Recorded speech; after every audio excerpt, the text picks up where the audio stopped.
अंजलि और आप देख रहे हैं PRJ न्यूज। भ्रष्टाचार के मुद्दे पर आपको घेरने की तैयारी। चर्चा के लिए दिल्ली भाजपा ने की कई बैठकें। इसे लेकर प्रदेश भाजपा लोकसभा चुनाव प्रभारी ओम प्रकाश धनखड़ की अध्यक्षता में बुधवार को 7 लोकसभा सीटों के प्रत्याशियों, चुनाव संचालन समिति प्रमुखों और सदस्यों के साथ 3 बैठक हुई।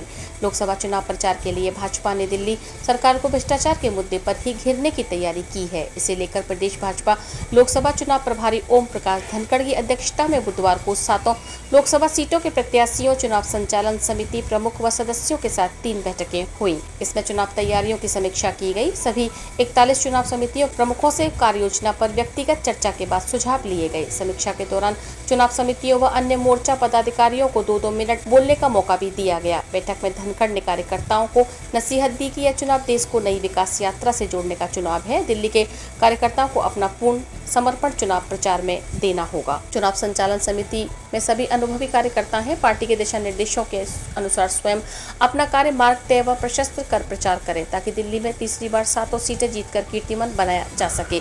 चुनाव प्रचार को सकारात्मक रखना है, लेकिन केजरीवाल सरकार के भ्रष्टाचार से सभी को अवगत कराना है। 10 वर्षों में मोदी सरकार ने दिल्ली का स्वरूप बदला है, ये जनता को बताना है। बैठक में संगठन महामंत्री पवन राणा, 7 लोकसभा प्रत्याशी मनोज तिवारी, बांसुरी स्वराज, कमलजीत सेहरावत, प्रवीण खंडेलवाल, रामवीर सिंह विधुड़ी, हर्ष मल्होत्रा, योगेंद्र चंदोलिया आदि मौजूद रहे। देश को विकास की राह से जोड़ने का चुनाव। प्रदेश में भाजपा की सह प्रभारी डॉक्टर अलका गुर्जर ने कहा कि दिल्ली के कार्यकर्ता अनुभवी हैं और यह चुनाव केवल भाजपा को विजय बनाने का चुनाव नहीं, बल्कि देश को विकास की राह से जोड़ने का चुनाव है। दिल्ली वैकल्पिक नेतृत्व तलाश रही है, भाजपा को वह वैकल्पिक नेतृत्व देना है। प्रदेश भाजपा अध्यक्ष वीरेंद्र सचदेवा ने कहा कि 2024 का लोकसभा चुनाव हमें प्रधानमंत्री के राष्ट्रीय उत्थान के संकल्प को सफल बनाने का मौका दे रहा है। इस लोकसभा चुनाव में भाजपा की निर्णायक जीत सुनिश्चित कर हमें 2025 विधानसभा चुनाव की जीत की नींव रखनी है। ईडी के वकीलों में बांसुरी का नाम होने पर आपने घेरा। आपने ईडी के वकीलों की सूची में बांसुरी स्वराज का नाम सामने आने पर भाजपा को घेरा। बुधवार को पार्टी मुख्यालय में आयोजित प्रेस वार्ता में आप नेता सोमनाथ भारती ने कहा कि ईडी और भाजपा एक ही है। इस मामले में आपका दावा सही साबित हो गया है।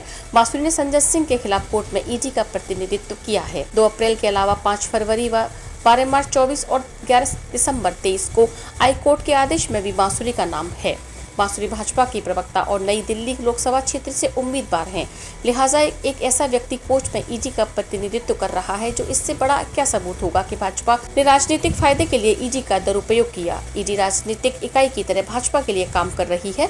बांसुरी का मामला सोशल मीडिया के जरिए सामने आने पर ईडी कोर्ट चली गई और उपस्थिति सूची से हटवा दिया, जबकि पिछले आदेशों में भी नाम सूची में शामिल है। आपने शुरुआत से कहा है कि ईडी, सीबीआई और चुनाव आयोग भाजपा की राजनीतिक इकाई बन गए हैं। भाजपा ने शराब घोटाले के नाम पर आप सरकार को गिराने की कोशिश की है। खबरों में अब तक लिए बस इतना ही। मिलते हैं फिर ऐसी की बड़ी खबर के साथ। तब तक लिए नमस्कार और देखते रहिए PRJ न्यूज। अगर आपको वीडियो पसंद आई हो तो लाइक, कमेंट व शेयर करें और हमारे YouTube चैनल PRJ न्यूज को सब्सक्राइब कर बेल आइकन को प्रेस करें।